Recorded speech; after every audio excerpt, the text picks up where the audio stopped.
Good evening, everyone. Peace and blessings to you. My name is Reverend Leah Alvarado. I'm with New Thought Northern Colorado Center for Spiritual Living.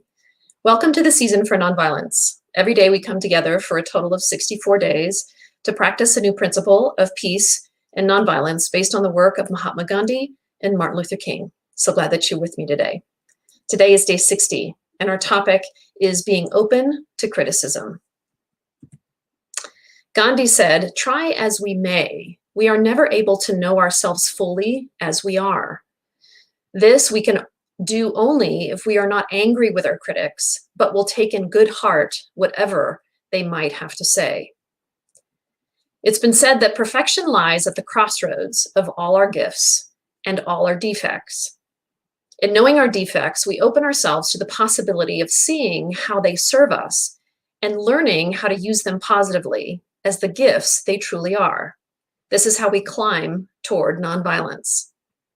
The work of climbing up toward true nonviolence is not simply a matter of monitoring ourselves.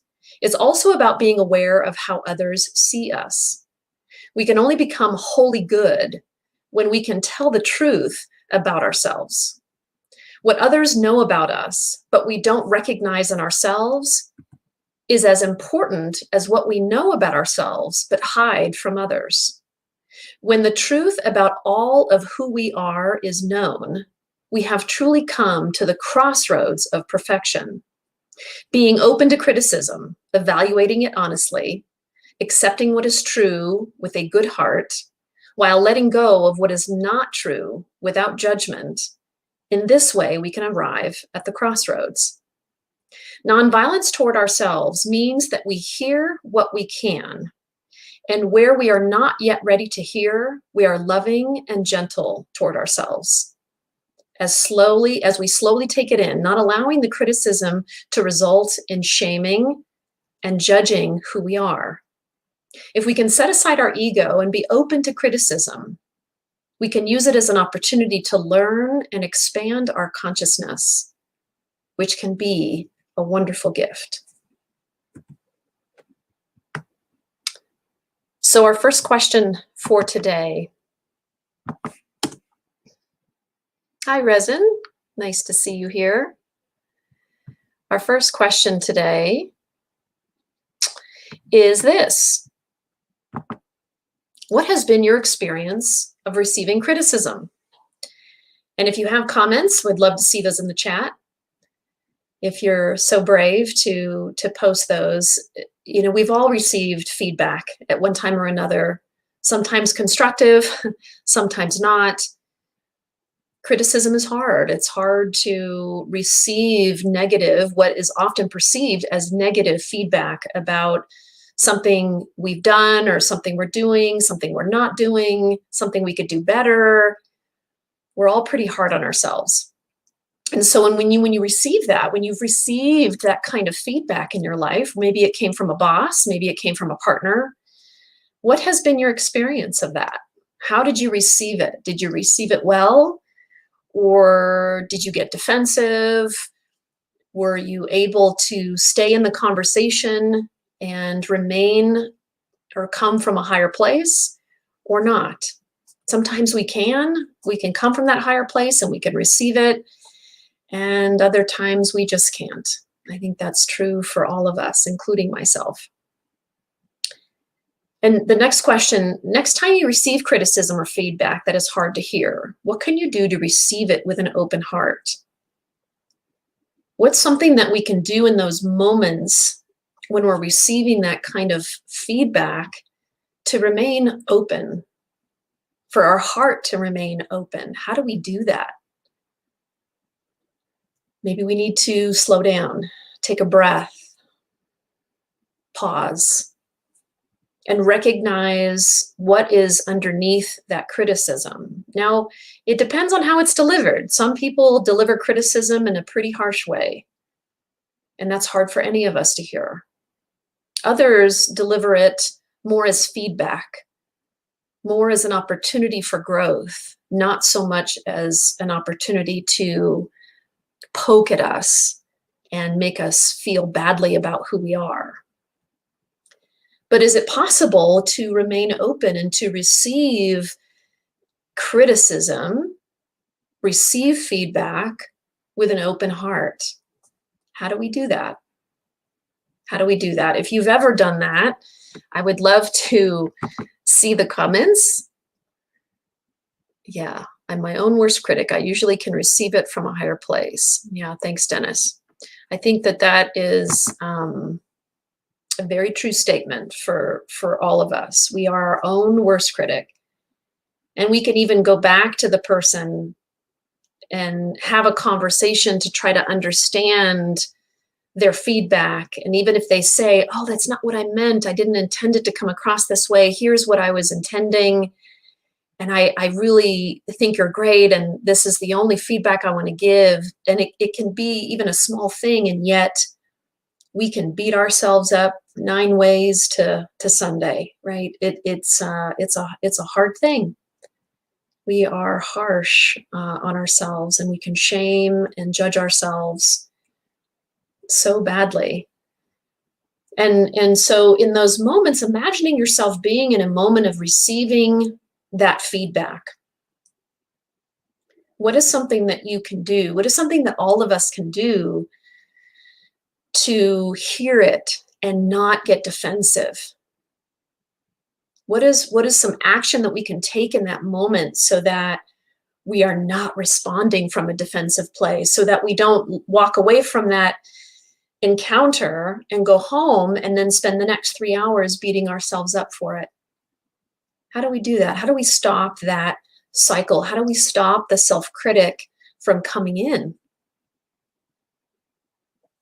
Any insight about that? If I can be humble, I can learn. Yes, Dennis, great. Yeah, this is a learning opportunity. This is a learning opportunity for all of us. And truly, when someone gives us criticism, no matter how it's delivered, our first reaction is defend ourselves. But if we can keep our mouth shut and just sit for a moment, take a breath, there is always a gift in what is being said. There's always learning there. There's an opportunity for us to learn. There's something that is being handed to us as a gift. Because truly, none of us know everything there is to know. We're growing, we're expanding, our consciousness is expanding.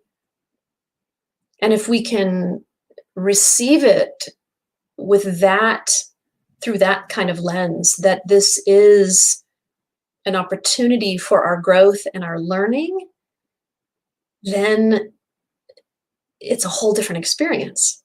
It's a whole different experience. What is this person trying to teach me? How is this person a teacher to me in this moment? That could be a question we could all ask. And if not in the moment, then later. How is this person a teacher? What growth is here for me? What opportunity is here for me right now? And as soon as we ask that question, it shifts from shaming ourselves and judging ourselves to opening it up to an opportunity to learn, to grow. Because that's why we're here. We're here to keep learning and growing and expanding who we are.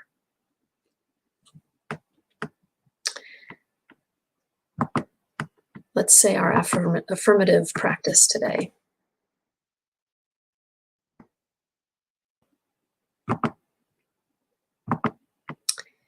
I will meditate on being open to hearing the criticism others have of me. And we could just stop right there and choosing to take some time to check in with ourselves, to meditate on being open to receiving that criticism, to receiving that feedback. And maybe we change the word. Criticism has such a negative connotation to feedback.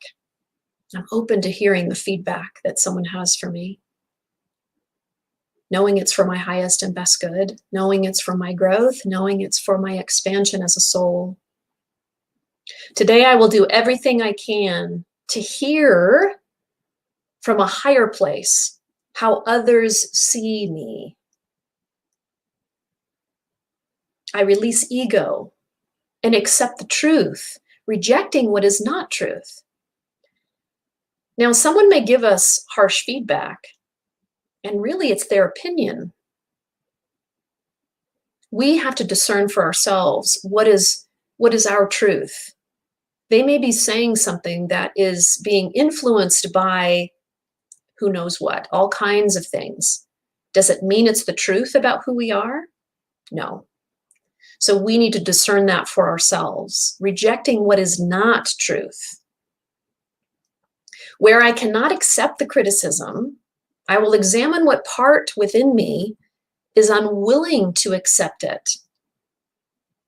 Now, once we discern that, okay, this part is not accurate, this is not my truth, but this, yeah, they hit on something that is causing a lot of emotion in me. There's something there for me to look at.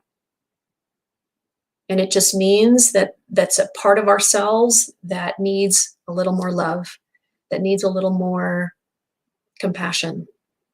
So sending love to that part of ourselves that can't hear it, that doesn't want to hear it, that wants to push it away, that wants to defend it, that wants to run away from it. There's something there for us to learn. This is the path to nonviolence. So let's just take a deep breath and breathe it out. This is a hard subject for all of us. So just focusing on our breath, dropping into your heart, sending some love to those parts of ourselves that are still like little children, that are unable to receive this feedback, this criticism, even if it's constructive. The little child in us just can't receive it. So let's all just right now just send some love to that younger version of ourselves that just needs some love. When we're children and we receive negative feedback or harsh criticism, we don't know enough to be able to stand up for ourselves. We don't know enough to be able to say no. We don't even understand what speaking our truth is. We know none of that. We just take it in. And so when we're reacting in those moments to the criticism of others as an adult, and we're feeling the emotion of that, it's some little part of ourselves that is reacting. It's not our adult self, it's the inner child that is reacting. And so let's just right now send some love to that little version. Imagine that little version standing in front of you. See yourself as a little boy, a little girl, this little being, this innocent little being. And just send some love from your heart to that beautiful little being, that younger version of yourself. And just say, I love you. I'm here. I support you. You haven't done anything wrong. You're perfect just as you are. And see yourself giving them a hug, putting your arms around them.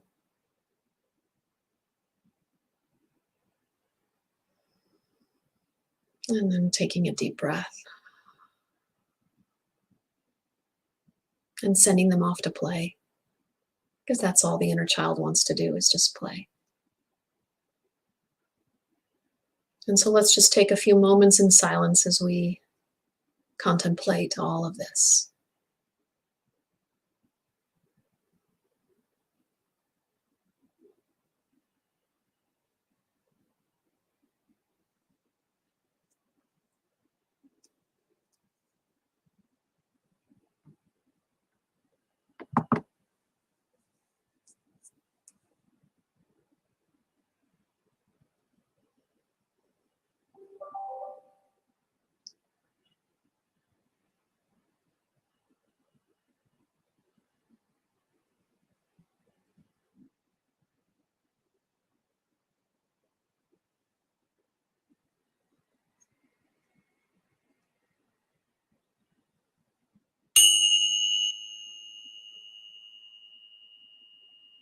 And so gently coming back, taking another deep breath.